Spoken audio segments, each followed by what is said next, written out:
tuula tusome tutuuse ku ssuula eya 20 ey'akatabo kano zinunula omunaku egamba nti ebibala by'omukago akutwala ekiro.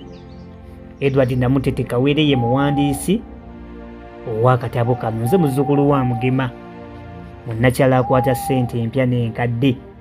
Ebibala by'omukago akutwala ekiro. Waba wayise ennaku 2 zokka nga tumaze okutta omukago, Mirembe n'ambulira ekyama ekyammala akatuuyo mu mubiri. Yasooka kunsaba musonyiwe olw'obutambuulirirawo kyama kino, nti yali tayinza kumbikkulira bya lulyo lwe nga tanninaako oluwenda. Ate ng'okumbuulira ekyama kino yali ateekwa buteekwa okulusiinyaako. Awo teyalwa n'atuuka ku ngeri gye yagendamu mu kisaakaate. Mbu bwe yali ng'akyali muto nnyina n'afa, ate nga wayise ebiro bitono ne kitaawe n'agoberera. N'aleka ng'alamidde Pyati Sololo okuba omukuza we, kubanga Pyati ne kitaawe baali banywanyi ba mukago.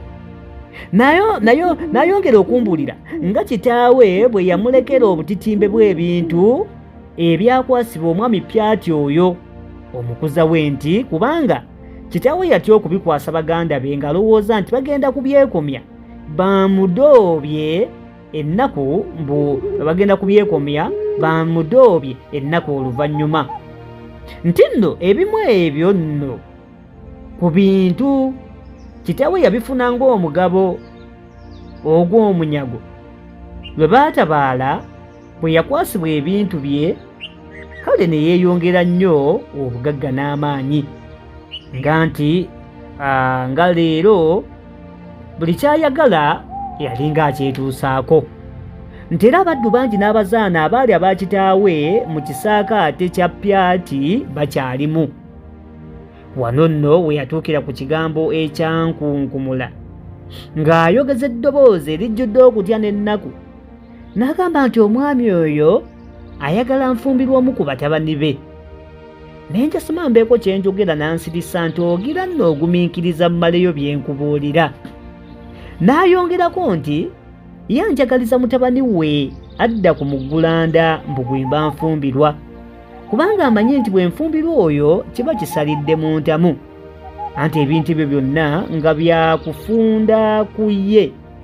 Naye bwe nfumbirwa omulala olwo nga batema kubyawuzaamu okutuwaako ekitundu. Naye mutabani we omuggulanda Kimojo kagulu kankwala neesibyeko ng'ayagala mbu y'abantwala. Ye omwami amanyi nga siyinza kumwagala, ate era naye amuyita mulalu mpozzi lwa butamwagala nnyo, kubanga mu ddalu ndaba nga bombi n'omwana we bakaliira ku njala. Naye anti omuganzi kyokka tayagala kunyiiza kagulu, kyava ayagala ekigambo eky'okumugaana mbu kive mu nze. Olumu awo yampita n'ampikiriza era nannwenweka obugambo bungi obwalaga nti ayagala omulenzi oyo mmwesammuleko yalyoka afuna ebbanga okunfumbiza oli gw'ayagala. Eddako yambuuza oba nga situuse okufumbirwa, ne mmubuulira era mbu mmubuulire n'omusajja gwe njagala oba nga simulina yandabira owuwe. Nze ne mmutegeeza nga bwe nali sinnatuuka kufumbirwa ate ng'atya okunkaka olw'empaka. Ekyo yakityanga. Alina abantu abaali mikwano gya kitange baatya, era nange antyamu okumulaamira omukago. Ate ennaku zaakayita ntono kasookedde nga anziramu okumbuuza lwe ndifumbirwa, era n'aŋŋamba nti omusajja gwe njagala nje mumutwalire yenywere ku mwenge.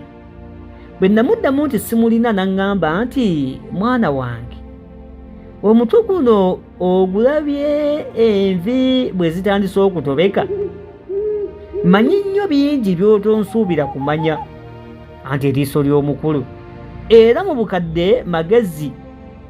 Kino nno ne kintegeeza nno nti kyandibanga olujeejeemo oluliko nti onjagala.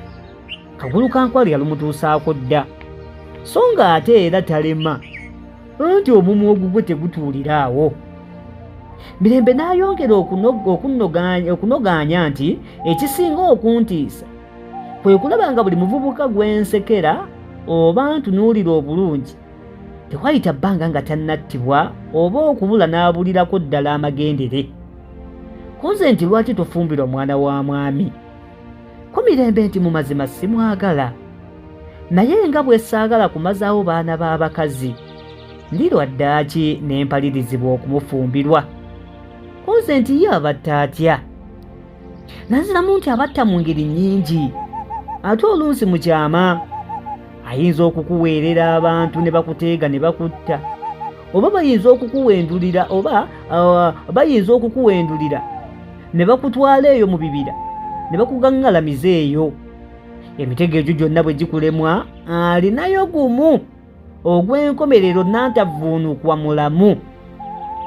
N'antunuulira nga yeekabyemu, n'ategeeza nti omwami bw'alaba baayagala okutta nga baweze ng'ate bamulemye okukwasa mu ngeri endala yonna, olwo ng'assawo omuzannyo gw'amafumu, ng'agenda agulirira agasajja gannakyentuku mu kulwanyisa amafumu gabamuttire. Yamanyi gy'agawakankula. Awa amateeka nti mu muzannyo abalwanyi bafumitiŋŋana ku mikono gyokka n'amagulu, so ng'akuusa bukuusa, kubanga abalagira bafumite mu kifuba abo baabalaga n'obubonero babatte, ate oluvannyuma ne yeekobereza. Ne mmubuuza nti nsonga ki esinga okubassa? Mirembe n'akuubira ensingo nga yeekotese, n'agamba nti mwana wa ssebo, n'akugamba nti nsonga ki? Abamu abattira byabwe, abalala kubalowooza nti baagala bakazi be, ne gwe gwolimbawo ebirala nkumu. Ne mmubuuza oba nga siyinza kugaana kulwana mafumu ago. Yannyanukula kimu nti oyogera otyo kubanga tumanyi pyati, tasala amagezi gonna okugakuteekamu olw'empaka, ye waakiri teyeesonsa kuba mu maka n'abazisa emisango era otera obeeremu.